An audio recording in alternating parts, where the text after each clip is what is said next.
वलज़िक्रुल्लाहि अकबर, और अल्लाह की याद सबसे बड़ी चीज है। अल्लाह सबसे बड़ा तो अल्लाह का जिक्र भी सबसे बड़ी चीज, अल्लाह की याद भी सबसे बड़ी चीज। फिर अल्लाह के जिक्र की, अल्लाह की याद की मुख्तलिफ सूरतें हो सकती है। नमाज भी अल्लाह की याद की एक सूरत है।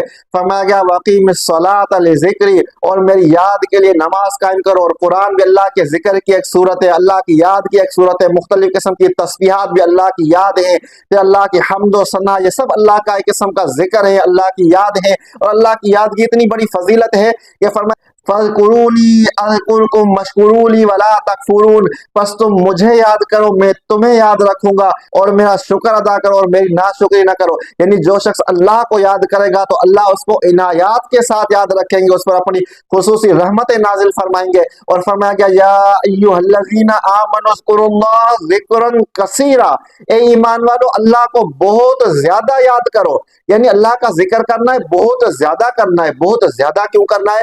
वज़कुरुल्लाह कसीरन लअल्लकुम तुफ्लिहून, और तुम अल्लाह को बहुत ज्यादा याद करो, अल्लाह का बहुत ज्यादा कसरत के साथ जिक्र करो, ताकि तुम फलाह पा जाओ, ताकि तुम कामयाब हो जाओ। तो इंसान को चाहिए कि चलते फिरते, खड़े बैठे लेटे, हर वक्त अल्लाह को याद करे, हर वक्त अल्लाह का जिक्र करे।